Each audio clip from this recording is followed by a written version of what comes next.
musulmi ya sani sakacin da zai yi wajen zaben matar da zai zauna da ita yana da tasiri kwarai wajen shuka masa tsiya da zai game da ita. In ka aure wacce bata damu da ibada ba mamaki matarka a gida ta zauna ba ta sallah wallahi.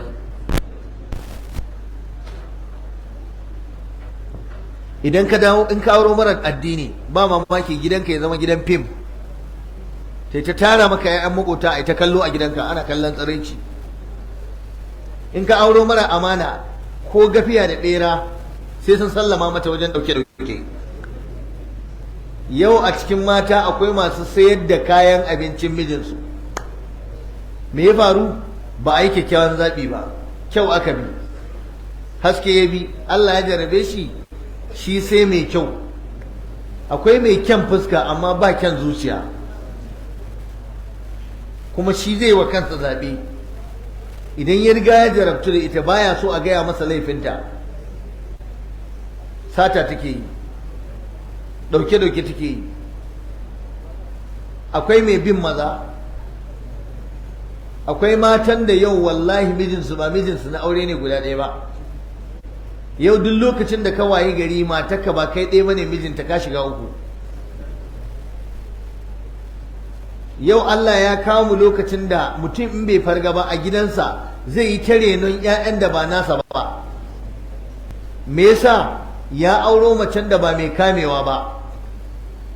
Kana fita tana fita, wani ya je ya mata ciki tana gidanka, kana murna matarka ta yi juna biyu, ashe ma naka bane, na abokinka ne ko na makocinka ne. Kuma gashi mu ba mu damu ba don mutum ya haifi ɗa ma bai yi kama da shi ba, ko bincike ma ba a yi, kawai an mun haihuwa. Ka ɗan duba 'yan yatsunsa kaga irin naka ne, Allah, ka duba yatsunsa na ƙafa irin naka ne, ka duba bakinsa ya irin naka ne, ya yi hancinsa ya dirin goshinsa. Dole in ɗanka ne a iya samun wani resemblance da wata ƴar kama ko ya yake. Amma malam Bahaushe baya duba wannan, kawai an samu garuwa fa to Allah raya, Allah saka da alheri. Ashe wallahi na makocinsa ne bai sani ba. Ku yi haƙuri mu gaya muku gaskiya, da yawa yau daga cikin matsalolin da ake samu, ni da nake muku magana wallahi ba zan iya gaya muku adadin mutanen da suka yi min fatawa. Mutum ya zo ya ce ma ai malam an yi aure amma fa matata gaskiya ta zo min da wani ciki. Mutum ya zo ya aure matarsa kafin lokacin haihuwa ta kama masa numfashi za ta haihu. Wani ya ce na auro ta malam wata 5 sai na ga abu riki-riki. Ya ce yaya haka? Ta ce haka yake, babba ne ya fito. Wallahi ya ce wallahi ana zuwa wata 5 ɗin nan ana abin nan sai mace ta fara min nishi a gida. Ya ce wai me nake ji ne? Ta ce ina jin fa haihuwa zan yi. Ya ce to ba a gidan nan ba kuwa. Malam da aka je aka auna shi, ka san Bahaushe yana da matsala. Lokacin da matarka ta ce ma tana da ciki, cikinta na farko, ya kamata ka je a auna ta watansa nawa cikin, sai ka duba invitation ɗin aurenka da yake diga ne kai baka gane abubuwa. Haka ake yi. An samu juna biyu, Allah sa albarka, Allah taimaka, mu je asibiti. Ba sai ka mata bayani ba, ka ce a mata scanning a ga kwanansa nawa a duniya, sai ka duba invitation ɗinka. Galiban duk wanda ya auren fari yana ɓoye invitation ɗinsa. Duba ka gani, idan ka ga ɗan nan an same shi kafin ta zo gidanka, to ka ɗebo kaya, ka ɗebo jangwangwan. Baya ganewa, sai daga baya da aka zo aka bincika aka ai yarinya kan kafin ta zo gidansa ma ai tana da ciki na wajen wata 3. Da haka yanzu ta yi wata 5, kaga wata 8 kenan. Na 9 ya shiga, tana kokarin numfashi za ta yi naƙuda, ta zube masa. Sai suna aka yi ta rikici. Me yasa baka bincika ba? Ko matarka ta zo gidanka tunda ta zo bata fara al'ada ba, ya kamata yanzu kaga kuskuren da muke, ku yi haƙuri, tuna muna magana ne ta iyali ko? Ya kamata idan za ka yi aure tambayi matarka yaushe kike al'ada.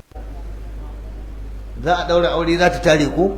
Ya kamata ka sani cewa shin sai da ta yi al'ada a gidansu yau ta gama ta zo gidanka? to ba mamaki an samu alaka ba ta ƙara yin al'ada ba, to ka san yaushe ta yi al'ada. A'a, da ta zo gidanka ta yi al'ada ko ba ta yi ba. Idan ta zo ma gida ta yi al'ada, to ka san lafiya lau kilin ta zo maka. Idan kuma ta zo gidanka ba ta yi al'ada ba, sai an gaya maka yaushe ta bar al'ada. Tambaye ta rabanki da jini tun yaushe. In ta ce yau dai na kai wata 4 ban yi ba, ka ce a je a gwada. Yanzu dan Allah akwai iyayen da suke lura da wannan? Ba sa kula. Malam, saboda rashin tsarin mutanen mu fa, wallahi malam akwai wanda za su daura yarsu aure, ba su ma san yaushe yarinya take al'ada ba, sai a daura maka auren yarinya budurwa, sai a kawo maka gida ranar da aka kawo ta tana jinin al'ada. Kana can an gama angwanci, ka gama jefa babbar riga, an dau hoto, an yi kaza an yi kaza, ka zo za ka tare, ka ɗebo 'yan kajinka na bakin titi ka taho da su, kana shigowa gida sai yarinya ta ce maka ni fa al'ada nake. Ango mai al'ada kenan. Me ya samu? Saboda rashin tsarin iyayenta. Kai ma da baka kafa doka ba ka ce to ki kula fa. Da ka iyaye masu tsari wallahi wasu har rubutawa suke. Gaya masa kin gama al'ada ranar kaza, kuma kina tsammanin al'adarki za ta sake zuwa watan kaza ranar kaza, don ya san kin zo lafiya kalau. Mashakil usariya, matsaloli na zuwa da cikin shege gidan mutane ya yawaita. Kuma yau ina so na gaya muku don ku san wa za ku aura. Yau fa ciki da zinace-zinace fa ya zama rampant ga 'yan mata, ya zama ruwan dare ga 'yan mata. Wani bawan Allah yana da alaka da irin wannan shari'o'i na mata, yake gaya mu, yace ai malam ba wani abu ne ba ko ba, yanzu a kawo maka yarinya wai tana da ciki. Na ce to yanzu yarinya budurwa ta yi ciki, ta zauna a garin musulmi ta reni cikin, yace har haihuwa suke yi. Yaya za a yi? Har gidan biki za ta je, kuma an san ba ta da miji, ga cikin riki-riki kuma ta haife shi. Wasu kuma haka suke shiga da shi gidan wani. Me ya faru? Gidaje sun lalace, iyaye sun yi sakaci da tarbiyya, ba sa kula da 'ya'yansu. Ka zo ka rike yarinyar ka budurwa, kana kula da ita da tarbiyyarta shekara 11, 12, 13, 20, 21, dare ɗaya wani shaidani cikin 'ya'yan makota ya zo ya yaudari 'yarka da waya da zai sai mata ta 35,000, ya je kwana da ita a wani wuri, ko ya je lalata ta yini guda saboda waya. Bala'in da ya shafi ya'yanmu mata yau yarinya in kana neman ta ba ta waya, in dai ka kawo kwalin waya komai zai faru. Me yasa? Saboda kai din a gidanka baka da tsari, kana zaune ka bari yarka wai samari suna ta sai mata wayoyi. Wancan dan unguwa kaza ya sai mata waya ta naira 100,000 kaza, wancan ya yi competition ya sai mata ta naira 100,000 kaza, wancan ana competition ya ji ya sayo mata iPhone, wancan ya ji ya sayo mata. Wallahi malam yau yarinya karama budurwa yar shekara 17, 18, wallahi wayan naira miliyan guda ake sai mata. Me yasa? Saboda yar kafara ce, saboda tana da haske. Ai momi farin jini ne da ita, ai momi kaza. Bayan da za a yi zai sai mata wayar naira miliyan 1 kurin a haka kawai ya batta, sai wani abu ya faru, ko ka sani ko baka sani ba. Don haka tsare gidanka, tsare iyalinka. Wanda ya sai wa yarka waya mai tsada babba, ka ce kaga ina da halin da zan iya sai mata waya ko mota ma, amma yanzu lokacin ta bai bar, rike wayarka, in Allah ya sa ka aure ta ka sai mata wayar naira miliyan 20 ma ka bata matarka ce. Amma yanzu ba yarka, ba matarka bace kuma ba yarka bace, yanzu nema kake yi. Kar ka ba wa yata waya ka lalata mata rayuwa, ko wani ya lalata mata rayuwa. Wallahi yan uwana, idan na gaya muku abinda yan mata suke yi da barna da wayoyinsu, wallahi hankalinku bai zai dauka ba. Bincike ya tabbatar mana da yawa yanzu yara yan mata ba sa cin jarabawa saboda waya, haka yara ma ba sa cin jarabawa saboda waya. Kana zaune kai baka sai mata wayar ba, kaga uba yana fama da masarar da zai ci, amma yarsa tana rike da wayar naira 775, amma wallahi masarar da zai ci bai da ita. Haka kawai za su yi mata wayar a banza. a ɗauki yarinyar ka a fita da ita saboda an sai mata waya, a hana yarinyar ka bacci karfe 3 ka ji ta kamar aljana suna chatting.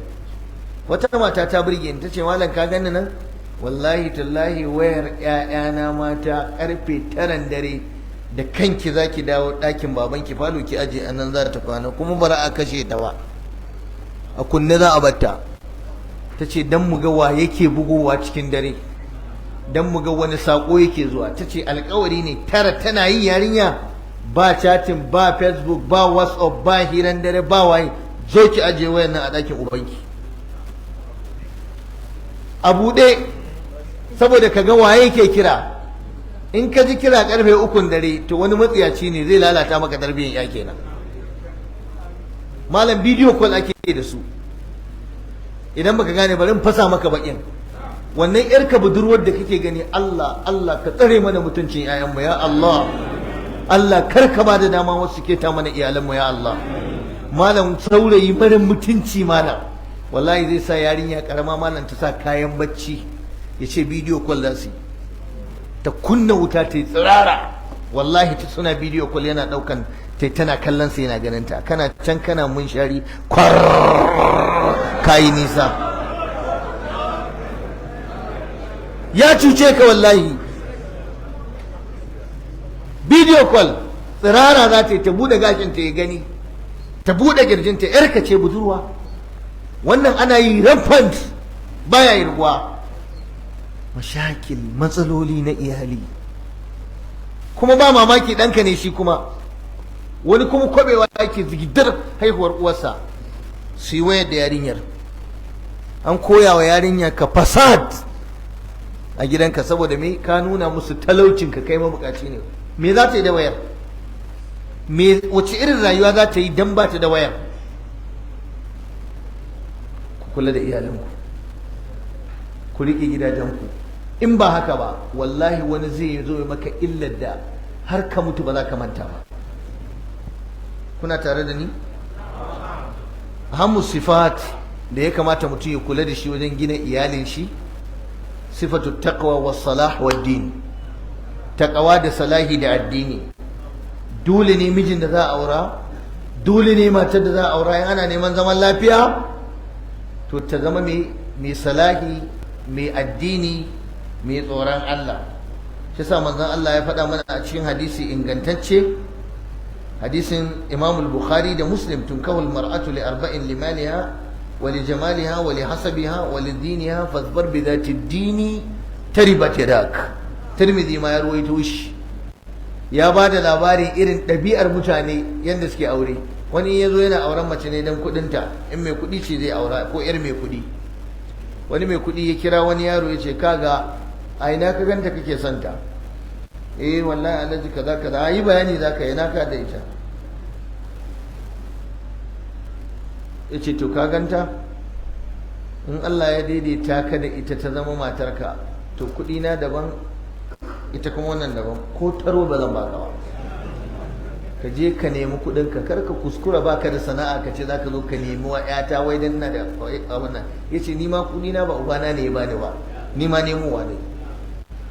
Da ka aure ta dan Allah kawai. Kaga wannan yayi maganin mai neman auren jari kenan. Wani ɗalibi ya ce malam ina so zan yi aure a nema mu mai ɗan garma garma. Na ce kamar yaya? Ya ce wallahi malam guzuma nake so a sama mu. Na ce guzuma, me ya guzuma? Ya ce ka nema mu malam wadda mijinta mai shegen kuɗi ne ya faɗi ya mutu irin ba aune ɗin nan, kuma ƙarama mai ƙaramin shekaru mijinta ya bar mata miliyoyin kuɗi. Ya ce irin wannan nake so. Ya ce malam wallahi ko aike na za ta rinka yi wallahi na yadda.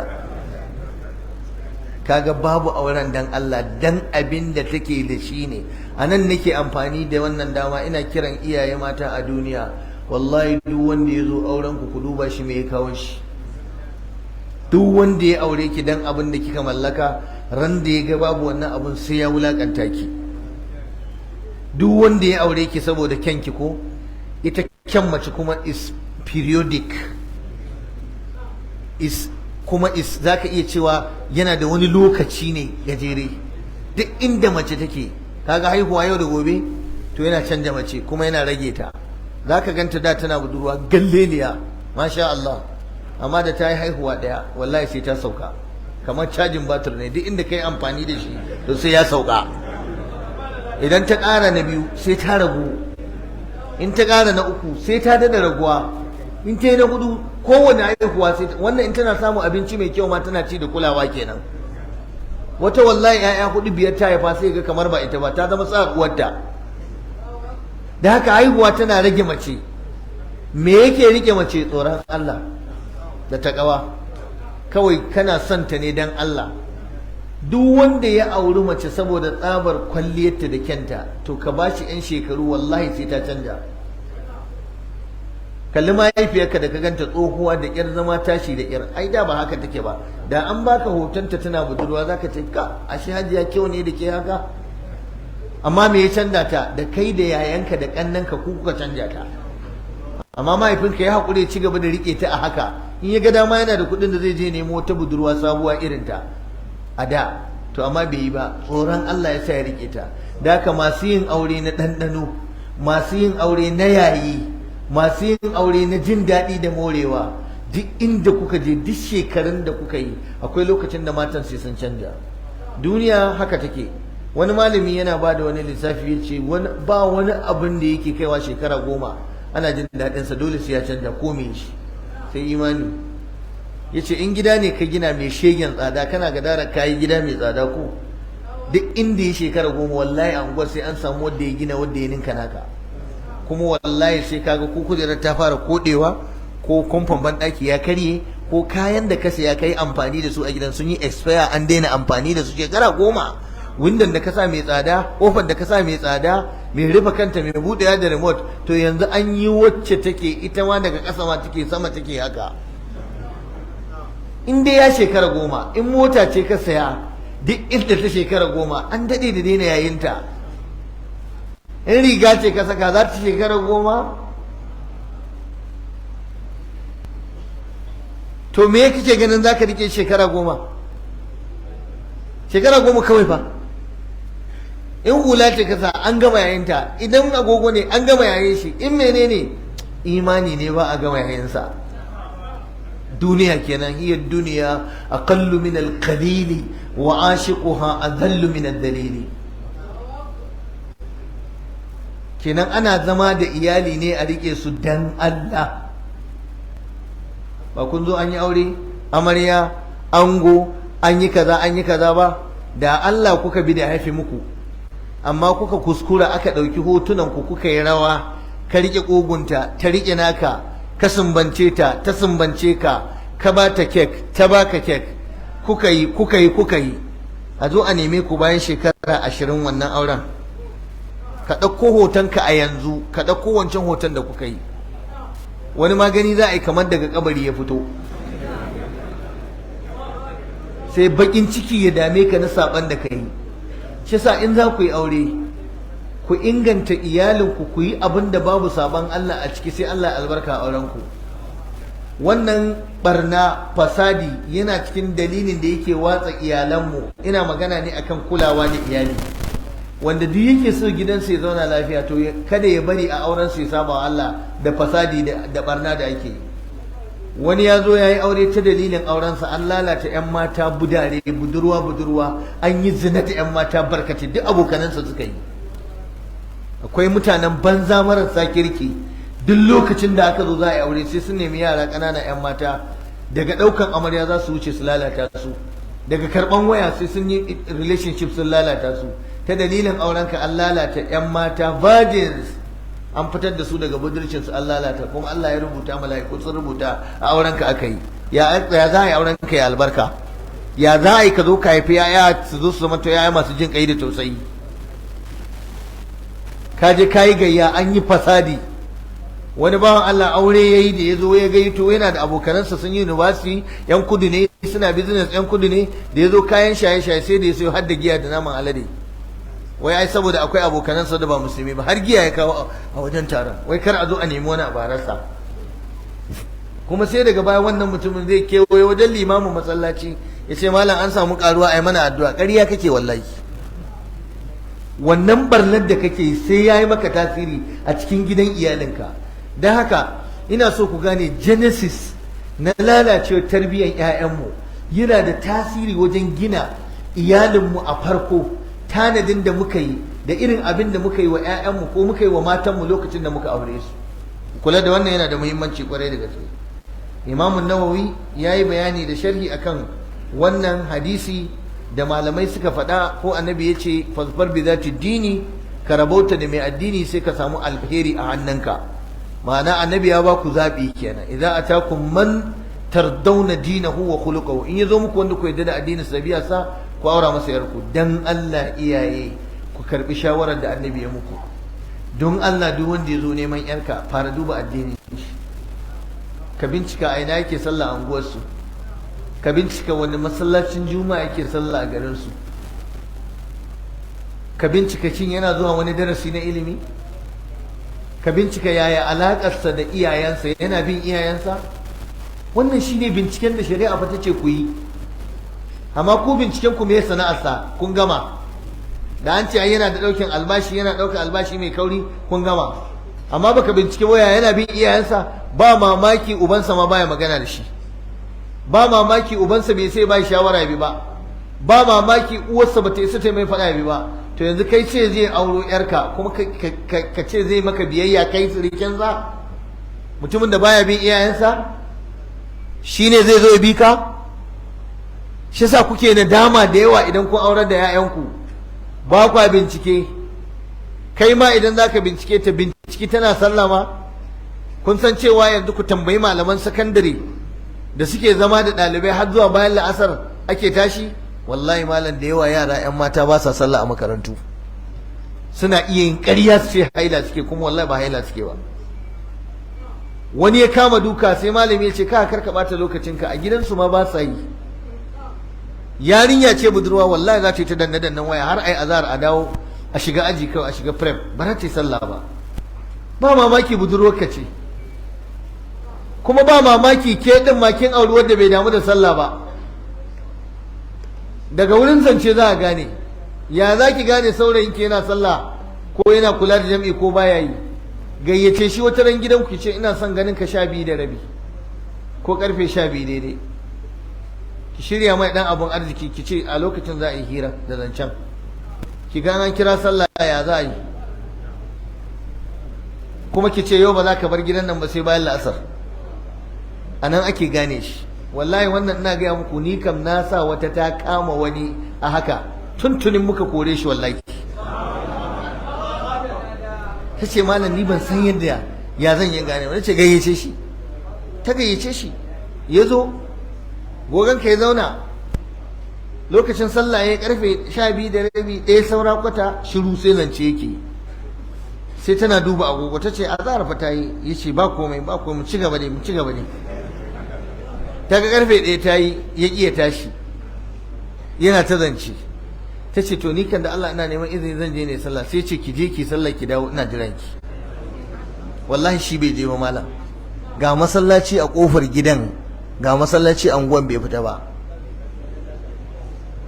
Na ce da gayyatarsa wata ranar Juma'a, ki gani daidai sallar Juma'a zai zo ko bai zai zo ba? Zai zo ko bai zai je Juma'ar ba. Malam haka ta gwada shi sau ɗaya, sau biyu, sau uku. Na ce to wannan ya nuna cewa wannan mijin naki ko kin aure shi bai damu da sallah ba, kuma a gidanki ba ki saki sashi ya sallah ba. Lakum dinukum waliyadi. Daga nan muka baje shi, muka watse shi. Ilai kuma wani ya je bincike shi ma, aka je neman wani ana so a bincike a kansa. Daidai lokacin sai aka je ana sallar Juma'a, ana tafiya sallar Juma'a, sai aka tarar da shi sharkaf yana ta wani aiki, bai je Juma'ar ba. Aka je aka dawo aka tarar da shi, an je Juma'a an dawo shi bai je ba. To kaga wannan ya nuna cewa wannan mijin da zai aure yarku Juma'a ma baya zuwa. Kai yanzu ka dauki yarka ka ba wanda baya zuwa Juma'a, bai ji tsoron Allah ba sai ji tsoron ka kai. To ku kula. Wani malami ya ce idan kana so ka gane ya mai addini ce, tambaye ta ubanta ma yana zuwa jam'i tukunna. Ubanta ba wai ita ba fa. Ka ce ke babanki yana zuwa sallar jam'i a unguwarku? Tambaye ta. Wallahi haka aka bada, a littafi yake a rubuce. Ya ka gani?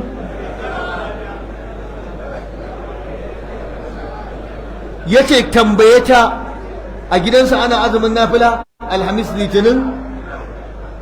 Tambaye ta babanta yana kiyamun laili, ka san yadda zaka tambaya ke babanki yana tashi da daddare yana sallah kuwa? In ka ga duka shiru ne matsala ne, to wannan ya nuna cewa ubanta bai damu da addini ba, kuma ba mamaki ka je ka auro wacce bata da addini, zaka samu matsala akan ƴaƴanka da jikokinsu. Yau ba a tambaya, ba a bincike, sai abin da Allah ya. Wata mata ta ce min, tab malam ai yanzu in dai ka samu mai rufin asiri ba wani binciken da zaka yi, in dai da riga mai kyau da dan abin nan ai malam ai ba a bincike. Haka ne kuma wallahi ba sa bincikawa. Da haka yau aure yake da yawa, zawarawa malam, yara ƙanana zawarawa, yar yarinya karama shekara 18 ba zawara, yar yarinya karama shekara 21 ba zawara. Ku je makarantun islamiyya gurin malaman da suke koyarwa a makarantun islamiyya ku ga zawarawa wallahi. Yar kirit, wata yar guntuwa da ita da dan goyo a bayanta, ya aka yi? Ni ma mazawara ce, an sako ta, an sallamo ta. Aure rasuwa yake ta yi, rasuwa ana ta rasuwa. Wani lokacin mutuwar auren har ya fi yawan mutuwar mutane, saboda babin ka'ida. Allah ya ba ku ikon ganewa. Don haka ya kamata mu nemi ahlul taqwa da ahlus salahi wajen gina ainihin wato iyalanmu. Shi yasa shari'ar musulunci ta ce in za ka yi aure ka bincika, ka duba matar da za ka aura yaya take, hatta abin da ya shafi kallonta ka kalle ta. Dan me? Dan ana so ka auri abin da hankalinka ya kwanta. Fankihu ma tabalakum minan nisa'i masna wa thulatha wa ruba. Ku auri abin da ya muku daɗi, ku auri abin da kuke so na daga mata. Masna wa thulatha wa ruba, abin da ya maka daɗi, abin da ya maka daidai. To kaga akwai buƙatar ka ganta yaya take. Shi yasa malamai suka ce an-nazaru, kallo wani abu ne da shari'a ta bada dama wanda zai auri mace ya ganta. Manzo Allah ma yayi. Wata baiwa Allah ta zo gurin manzo Allah ce, ya Rasulullahi wahabtu laka nafsi. Ya manzo Allah sallallahu alaihi wa alihi sallama, na ba da kaina gare ka. Yayi shiru, fasa'ada an-nazara ilaiha wa sawwabahu, ya kalle ta sama da ƙasa. Daga nan malamai suka ce ashe ya halatta idan mutum zai auri mace ya kalle ta. Manzo Allah wani ya zo yayi aure, yace da shi undur ilaiha fa innahu ahra an yu'dama bainakuma. Ya tambaye wani yace yayi aure, yace ka ganta kuwa? Yace a'a. Yace koma ka je ka ganta, wala Allah ka ga abin da zai dauki hankalinka. Wani mutum yana auren mace saboda idan mace, wani saboda yatsun hannunta, wani saboda kafarta, wani saboda haskenta, wani saboda fuskarta, wani saboda hancinta, wani saboda bakinta, wani saboda kaza ɗinta. Dan adam yana da abubuwa da yawa da yake auren mace saboda shi. To wannan abin da ya gani yake so din shi yake rike masa auren. Bayan tsoron Allah, da ya ga wannan abun kuma yana burge shi, sai ci gaba da amfanuwa da ita. To shine hikimar, kar a je a tukuikuyo maka, a tukuikuye a miƙo maka ladan noma baka gani ba, wataƙila ka zo ka ga ba maka ba, kuma ka kasa biya mata hakinta. Wani da aka auro masa aka kawo ce, tsakani da Allah in na ajiye ki zan zalunce ki, saboda gaskiya ba na son ki, saboda gaskiya ba ke min ba. To irin wannan aure ku raba shi kawai. Magana iyaye su kira, a'a da Allah baba ka yi haƙuri, dan Allah a zauna, ai al'amuran rayuwar aure haƙuri ne, ai ya faɗa ya ce ba zai iya mata adalci ba, dan haka kawai ku raba su. Kuma haka ne, manzo Allah sallallahu alaihi wasallama ya auri wata mata, da ya zo ranar da za ta tare, fara'a fi kashiha bayadan, sai ya ga wani abu alama kuturta da wani abu haka a jikinta, sai ce tafi gida. Saboda me? Bai samu kwanciyar hankali da ita ba. Da ka shi yasa aka ce ku kalla, ku dube su, in ta maka bismillah.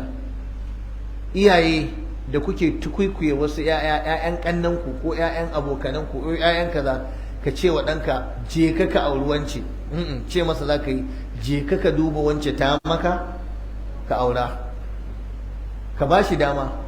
Ya kai baba, kada kai in ka ga yarinya ta maka a tarbiyya ka ce wa ɗanka dole ya aure ta, zai iya maka biyayya ya aure ta, kuma ya je cutar da ita, watakila shi kuma giredinta bai masa ba. Da haka ku rinka ba su numfashi suna numfasawa.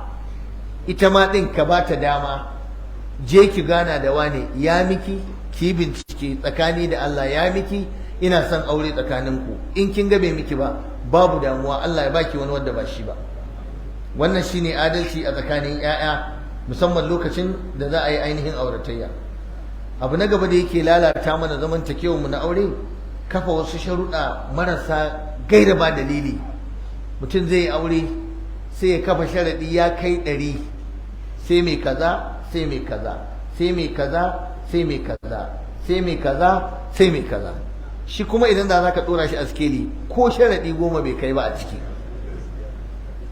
Haka muke mu maza, yawanci maza suke kafa sharuɗa. Kuma abin mamaki, abin da zai burge ku, wallahi mace tana iya auren mutum bata ma gan shi ba, bata ma gan shi ba. Kuma mace ana iya cewa wane ya ce yana son ki, kafin ma ta gan shi ta ce ba damuwa, Allah sa albarka. Amma mu maza mu ne ba ma yarda da wannan. Namiji sai ce a akwai hotonta, turo dai mu gani. Amma ita wallahi a'a, musamman a irin wannan lokaci da mazan suke da tsada. Ku daina saka sharuɗa waɗanda suke babu ma anzalallahu biha min sultan. Kuma ya kamata ku sani cewa duk wanda yake neman mace ya samu a cikin sharuɗansa 100 ya samu 60, Allah sa albarka. Ko jarabawa ce fa a jami'a an mutum ya ci 60% ba ya ci. Ko a kiyama ne aka auna tsakanin ladanka da alhakinka, ladanka 60 alhakinka 40, ka tsallaka, dan aljanna ne kai. Yaya mutum zai zo ya kafa wai sharadi wai shi ya ƙi ya aure, ai saboda shi in ya samu matar ma sai mai kaza, sai mai kaza, sai mai kaza. Kuma shi din idan an ɗora shi a sikelin bai da wannan sharadin kwata-kwata. Allah ya ba mu ikon gyarawa. Sannan kuma akwai abubuwa waɗanda suna da matsaloli a zamantakewar mu na aure, wanda zan jero mana su a gurguje, suna taimakawa wajen fasa gida, wajen yaɗa watsa gida, wajen rashin zaman lafiya a gida. Na farko shine barin iyali da jahilci. Duk wanda ya aure, ko babba ko karami, ya bar matarsa baya koyar da ita, kuma bai kai ta makaranta ta ilimi ba, baya kai ta wajen wa'azi tana jin wa'azi ba, wallahi za ta zuwa maka da tsiyar da billahi azimu ba yanda za ka yi da ita, kuma dole ka haƙura da ita. Mace jahila tana da wahalan sha'ani, mace da ba ta jin wa'azi tana da wahalan sha'ani. Da haka ka kai ta makaranta, ka bude mata littafi, koya mata in ka iya. In ba haka ba ta dama ta je ta saurari wa'azi. Ɗauki matarka a mashin, ɗauke ta a mota, ba ta kuɗin abin hawa, ta tafi ta je ta saurari wa'azi. Wataƙila a cikin wa'azin nan a faɗi laifinta, a faɗi abubuwan da ta yi waɗanda ba daidai ba ne, ta gyara. Amma matuƙar ka bar iyalinka ba ta zuwa makaranta, to wallahi ina gaya maka, gidanka zai iya gamuwa da duk wata matsala, saboda ba ta ma jin wa'azi. Kuma kai ba lallai ka bata umarni ta bi ba. Da haka ku karantar da iyalinku kamar yadda manzon Allah sallallahu alaihi wa sallama ya karantar da iyalansa, ya karantar da iyalan wasu ma, har tafiya yake da kansa sallallahu alaihi wa sallama ya je ya kai musu ziyara su mata, ya musu wa'azi. A sallar idin manzon Allah sallallahu alaihi wa sallama idan yayi sallar idi yayi wa maza huduba, sai kuma ya dafa wani daga cikin sahabban su ya ce kai ni wajen mata, da kansa yake takawa ya je masallacin mata su ma yayi musu nasu huduba. Ashe wannan yana nuna cewa ahlus sunna ya kamata ku rinka karantar da matanku, kuma idan za ku je wa'azi ku rinka zuwa da matanku, idan za ku yi masallaci ku rinka yin na maza, ku rinka yin na mata. Zamanin nan fa in fa baka kai matarka masallaci ta je wa'azi ba, za fa ta shiga TikTok ta je ta ɗebo karatun TikTok. In baka kai matarka ta je masallaci ta je wa'azi ba, ƙawayenta sa koya mata barna a WhatsApp da wayar da ka sai mata. In baka kai matarka ta je ta je wa'azi ba, za fa ta je ta koyo a group din su na mata da na banza da na alheri. Da haka ku kai matanku ku koyar da su addini, kar ku bar su su zauna cikin jahilci. Abu na biyu shine neman laifuffuka. Mutum ya zama shi kullum so yake a yi laifi ya ɗau mataki a gidansa, bari a yi a gani, za ki gani. Manzon Allah sallallahu alaihi wasallam baya so mutum ya rinka kama iyalinsa da laifi. Ka sa ido kaman wai tarko, ba a saka wa iyali tarko.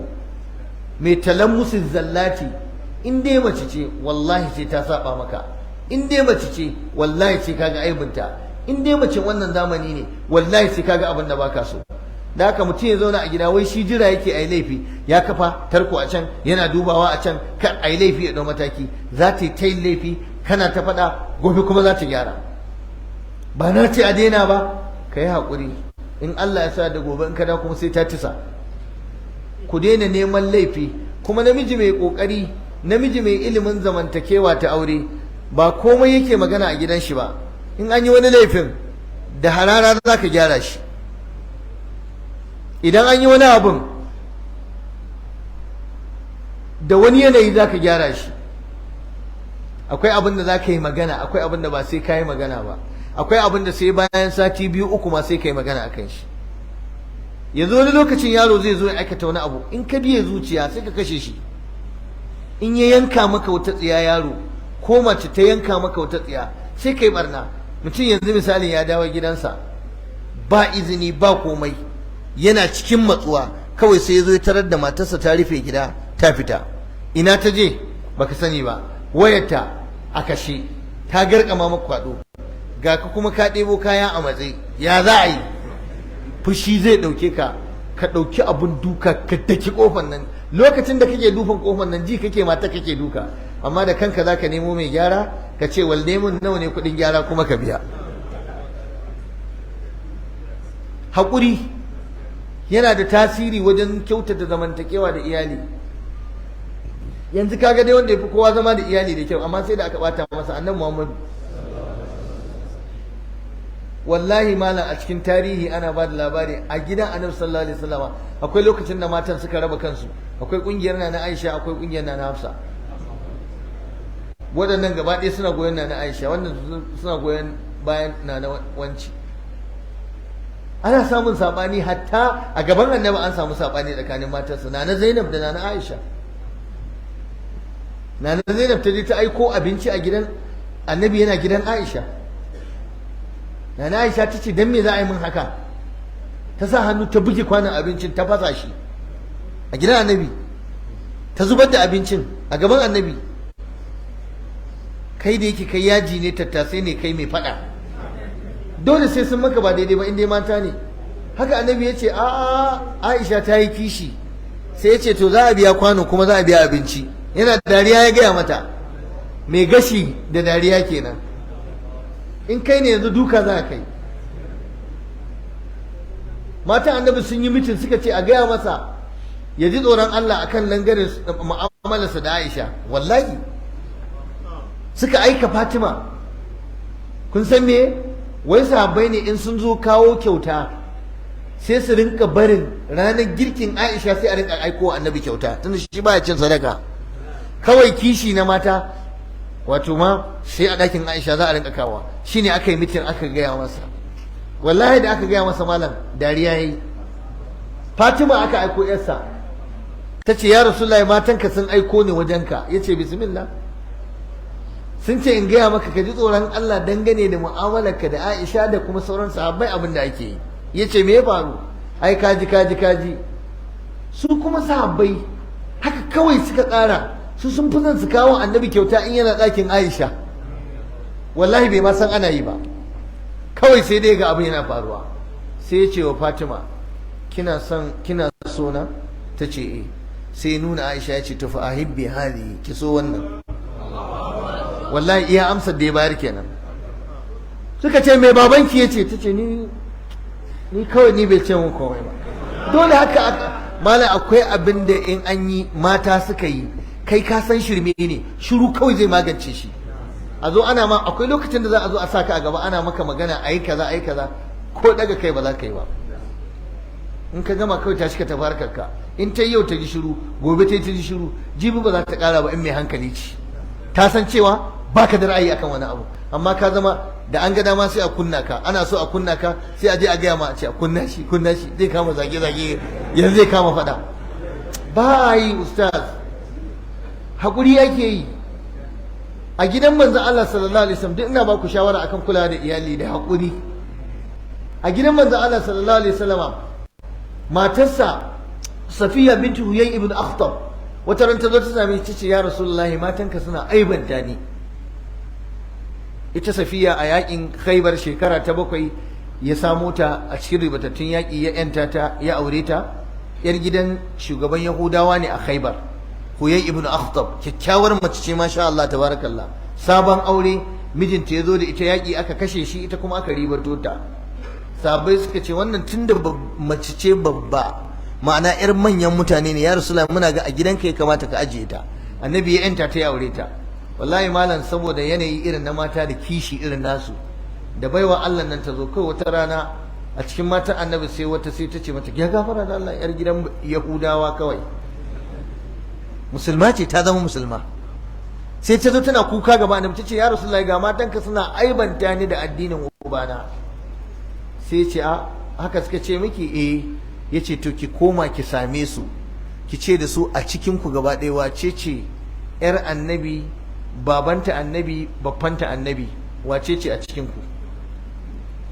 Ki gaya musu ke yar uwar Annabi Musa da Haruna, tsatsanki daga Annabi Musa da Haruna yake. Yau da za a buga lissafi za ki tike ne daga gidan Annabi Musa da Haruna. Ki ce musu duk gidan gaba ɗaya wace ce in an buga lissafi danginta tana karewa akan Annabi. Da za su ce miki ke yar ba Yahudi ne. Da ta je ta gaya musu shiru. Duk a gidan Annabi aka yi wannan, haƙuri yayi. Yanzu ya je ya yi zage-zage, ku to rushe mutunci, ku to kuna. In kai ne haka zaka je ka yi, an taba maka amarya ka je kai ta zage-zage. Ai in amaryarka ba ta iya magana ba, koya mata rashin kirkin, ba koya mata rashin kirki ba, koya mata ramuwa za ka yi. Me sanyi ce ko sai ka ce in sun ce miki kaza ke kuma ki ce kaza,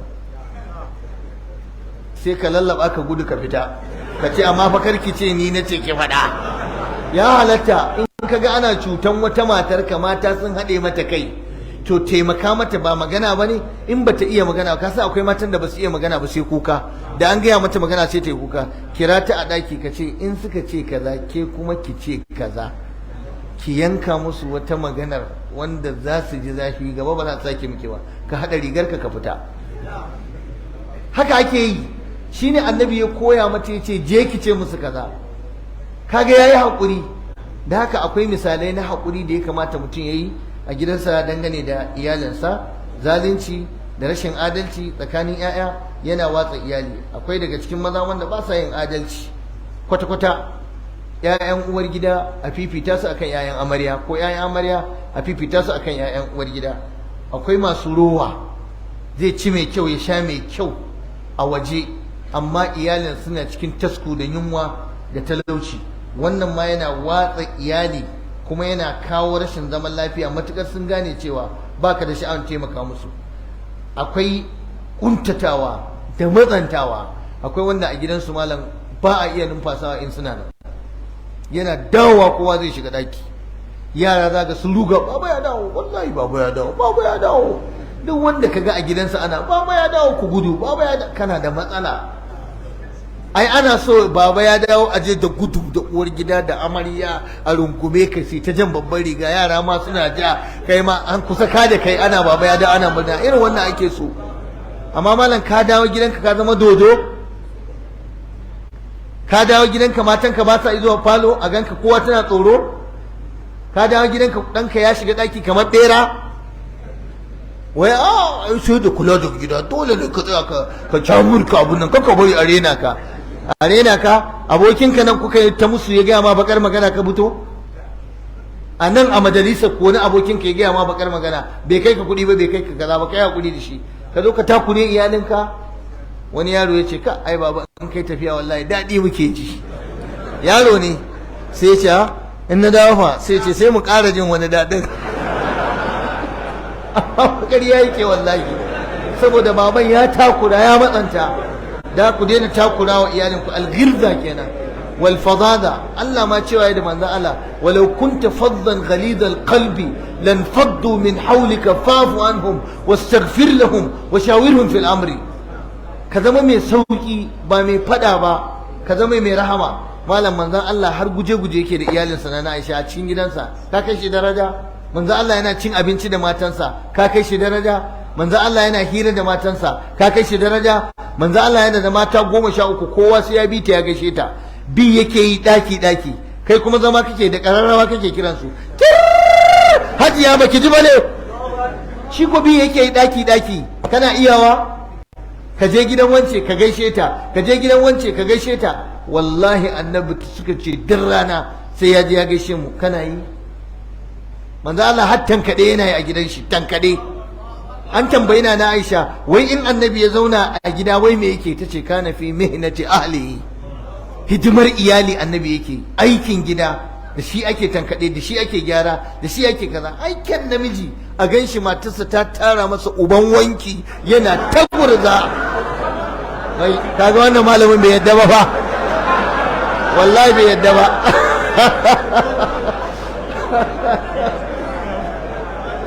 Malam ba soyayya ba ce? Soyayya ce, me a ciki? Wani bawan Allah da ba ta da lafiya, ba ta jin daɗi, ya ɗaukan mata ɗayarta ya goya, ya ɗauki ya ce koya min goyon, ya sunkuya, ta ce gyara, ya ce haka ake ta lafka masa jariri a baya, ta ɗaure ta ce to karkarin ka rawai da bayanka, haka je masa ciwo. Ya shiga kicin ya ɗora, ya ce yaushe ake sa magi, ta ce in ya kai kaza, tattasai da tumatir ba. Wallahi shi ya dafa musu abinci ya komai, kuma bayan ya gama kuma ya ce kawo kayan wankin ki. Irin wannan mazan malam su ne mata suke mutuwar son su. Kai wa matarka wanki, ka mata guga, ka mata hidima, ka ɗebo mata ruwa, ka dafa mata abinci, to me a ciki? Ba ku yarda da karatun nan ba, Allah ba ku yarda. Bari in dakata anan kawai, abinda na faɗa daidai Allah shi ba mu lada, wanda ne na kuskure ko tutuba harshe Allah ya yafe mana. Mutanen Daura ba sa son matansu su yi musu hidima, wannan abin da ya bayyana kenan. Wassalamu alaikum wa rahmatullahi wa barakatuhu.